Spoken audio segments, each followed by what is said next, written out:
Hello, this is Captain Lawrence Piper on the Angler's Mark here at Amelia Island, Florida. And today I wanted to talk about casting a light tackle spinning rod.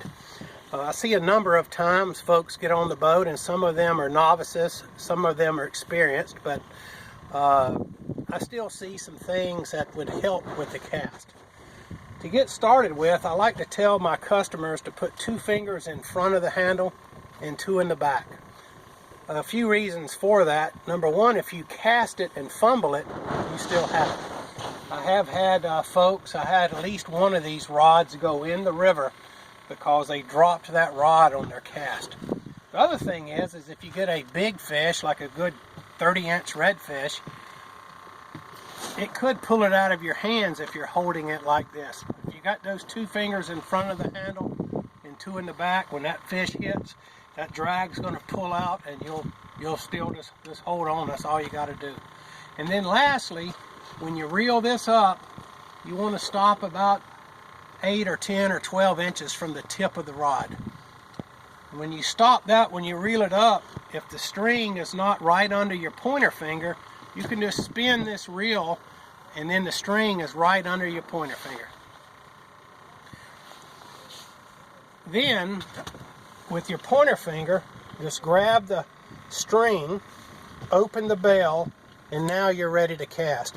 And notice when I grab the string, I'm not grabbing it up in there like that. Some of us with big old fat fingers, now when you go to cast, if you did that, that string has to come off of all of those digits. So what I do is just lay that string right on the tip of my finger. And when you make your cast, just let go of the string in the direction that you're casting. So I'm going to make that cast, and I'm also going to point the rod in the direction of I'm casting. I see some folks when they cast and they bring the rod way over here. Well, that puts a drag on the string, and you're not going to get the distance you want to get. So just make your cast, let it go, and make your cast. What I would suggest is start off not trying to throw it a long distance. Just make that cast, maybe 2 or 3 or 4, real gentle until you get your timing down. Let go of your string, let it go. And then lastly, if you read the fine print on the braided line box, they advise you to close that bell by hand, tighten your line. A whole lot of us grew up doing this with the rod, closing the bell with your handle. If you do that, you'll begin to build up a mush, and then you'll get a loop. And if you notice right there, there's a loop over the edge of that reel. And that's because somebody today has done this and thrown a loop over that. So what'll happen is you'll get a loop. One time you'll make a cast, and you'll get a big old wad off here. I'm getting a bite right there. So that's how I would recommend. And lastly, what I would do is go home, get you a topwater lure,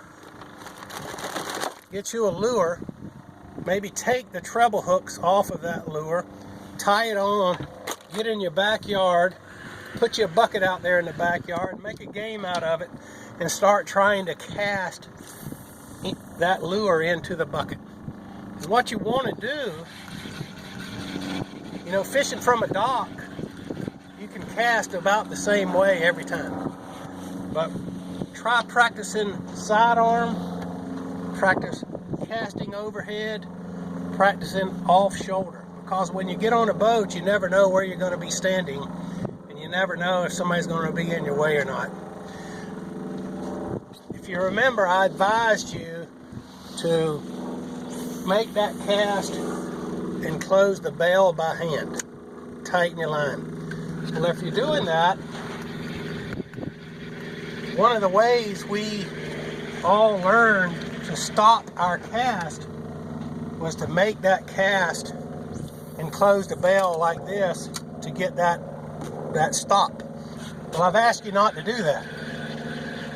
So what you want to begin to incorporate into your practice in the backyard casting to the bucket is to make that cast, then use your left hand to grab the line to make the stop. And if you watch, I'm going to just let it feather through, feather, make my stop. So you've got to be watching your cast. You just can't throw it out there and let it go. Watch your cast. You can see that lure or that jig go right up to a dock piling or a branch. Feather it through, pinch it, make your stop. Close your bell, tighten your line. And that's what I advise on your spinning rod casting. Thank you.